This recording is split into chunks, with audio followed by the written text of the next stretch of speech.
اتنی زیادہ نہیں تھی کہ انسان اور یہ شیر ایک دوسرے کے آمنے سامنے آتے، اس لیے اس کے پیچھے انسانوں کا ہاتھ نہیں ہے، بلکہ ان کا خاتمہ قدرتی ماحول میں ہونے والی تبدیلیوں کی وجہ سے ہوا تھا۔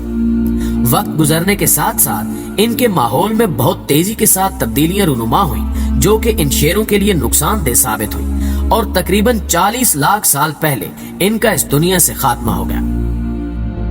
فیبرومیٹس پیٹرسونی۔ پیارے دوستو، فیبرومیٹس پیٹرسونی نامی یہ جاندار آج سے 80 لاکھ سال پہلے اس دنیا سے ختم ہو گئے تھے۔ یہ جانور بڑے میملز کی کلاس میں آتے تھے۔ ہم ان جانوروں کو اس وقت کے بڑے چوہے بھی کہہ سکتے ہیں، کیونکہ اس وقت چوہے اور دیگر کچھ کیڑے مکوڑے کافی بڑے ہوتے تھے۔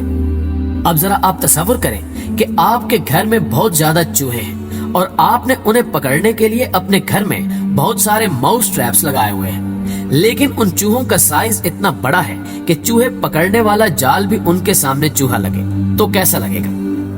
آپ کو شاید یہ جان کر حیرانی ہوگی کہ ان چوہوں کا وزن 700 کلو گرام تک ہوتا تھا۔ یہ جاندار ویسے تو شکاری نہیں تھے، لیکن خطرے کے وقت یہ کسی کو بھی اپنے دانتوں سے زخمی کر سکتے تھے۔ اپنا پیٹ بھرنے کے لیے یہ جانور پانی اور زمین پر اگنے والے پودے اور پھل کھایا کرتے تھے، اور اپنی حفاظت کے لیے یہ اپنے تیز دانتوں کو استعمال میں لاتے تھے۔ یہ زیادہ تر ندیوں کے قریب رہنا پسند کرتے تھے، کیونکہ ندیوں کے قریب انہیں کھانے پینے کی اشیاء میں کسی قسم کی کمی کا سامنا نہیں کرنا پڑتا تھا۔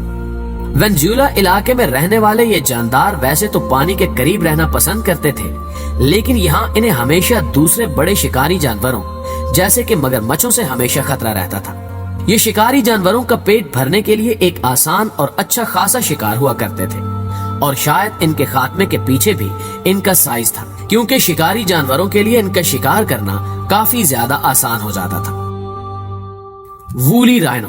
ناظرین گرامی، وولی رائنو نامی ان رائنوز کا موازنہ اگر آج کے رائنوز سے کیا جائے تو ان پرانے رائنوز کا جسم اور چہرہ زیادہ بڑا اور پاؤں اور دم چھوٹی ہوا کرتی تھی۔ ان رائنوز کا نام وولی اس لیے بھی پڑا کیونکہ آج کے رائنوز کی بجائے ان کے جسم پر بڑے بڑے بال یعنی وول فر کی ایک موٹی تہ ہوا کرتی تھی، جس کی بدولت یہ بہت زیادہ ٹھنڈے ماحول میں بھی خود کو زندہ رکھنے میں کامیاب ہو جایا کرتے تھے۔ اتنا ہی نہیں بلکہ ان میں ایک بہت اہم خاصیت ان کے بڑے سینگ اور ان کی پشت پر موجود ابھار ہوا کرتا تھا۔ ان کی پشت پر مضبوط ابھار ان کے مضبوط سینگوں کو بھی سنبھالے ہوئے تھا، جس سے ان سینگوں کو مزید مضبوطی ملتی تھی، جس کا مطلب یہ ہے کہ ان کے جسم کا ہر حصہ ایک دوسرے کو اچھی طرح سپورٹ کرتا تھا۔ ان کے سر پر دو بہت مضبوط سینگ ہوا کرتے تھے، جس میں سے ایک آگے والا زیادہ بڑا ہوتا تھا، جو کہ شکاری جانوروں سے حفاظت کے دوران کافی مدد کرتے تھے۔ یہ جانور ہربی وورز تھے، اس لیے یہ نرم تنے والے پودے اور گھاس پھوس کھا کر اپنا گزارا کرتے تھے، اور یہ سب انہیں ان کی رہائش گاہوں پر آسانی سے مل بھی جایا کرتا تھا۔ وولی رائنو پورے یورپ اور کچھ ایشیائی ممالک میں پائے جاتے تھے۔ ایک عام وولی رائنو 10 سے 12 فٹ لمبا ہوا کرتا تھا۔ اگر ان کے وزن کی بات کریں تو یہ 1800 کلو سے لے کر 2700 کلو گرام تک ہوتے تھے۔ یہ جاندار آج سے 3,50,000 سال قبل تک اس دنیا میں موجود تھے، اور تقریباً 10,000 سال پہلے یہ اس دنیا سے مکمل طور پر ختم ہو گئے۔ ان کے اس دنیا سے ختم ہونے کی ایک بڑی وجہ ماحول میں تیزی کے ساتھ تبدیلی، برف باری اور ان کے جینے کے لیے ضروری اشیاء جیسے کہ گھاس اور پانی ختم ہونا تھا۔ کہا جاتا ہے کہ یہ واقعی بہت بڑے اور خوبصورت جانداروں میں سے ایک تھے جن کی طاقت کا کوئی جواب نہیں تھا۔ اینٹیلوڈونٹس۔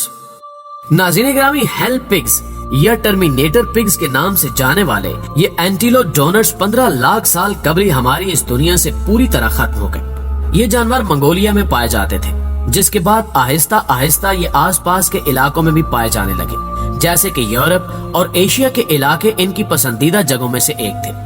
اینٹیلوڈونٹس بہت بڑے جاندار تھے۔ آپ اس بات کا اندازہ اس سے لگا لیں کہ ان کے ایک بچے کا وزن 150 کلو گرام سے بھی زیادہ ہوا کرتا تھا، اور ایک مکمل نوجوان صحت مند اینٹیلوڈونٹس کا وزن 900 کلو گرام تک ہوتا تھا۔ یہ دیو ہیکل جانور پھلوں، پودوں اور چھوٹے موٹے کیڑوں مکوڑوں کو اپنی خوراک بنایا کرتے تھے۔ یہ بھی قدرت میں ہوئی تبدیلیوں کی بدولت اس دنیا سے مکمل طور پر ختم ہو گئے۔ جی تو پیارے دوستو، ہمیشہ کی طرح ہمیں امید ہے کہ آج کی یہ ویڈیو نہ صرف آپ کو پسند آئی ہوگی بلکہ آپ کے علم میں خاطر خواہ اضافے کا باعث بھی ضرور بنی ہوگی۔ اگر ویڈیو واقعی آپ کو اچھی لگی ہے تو اسے لائک کرتے ہوئے اپنے دیگر دوستوں کے ساتھ فیس بک اور واٹس ایپ پر ضرور شیئر کیجیے گا، اور کمنٹ باکس میں اپنی تجاویز بھی ہمارے ساتھ شیئر ضرور کیا کریں۔ آج کی ویڈیو میں بس اتنا ہی، اگلی ویڈیو تک کے لیے اللہ نگہبان۔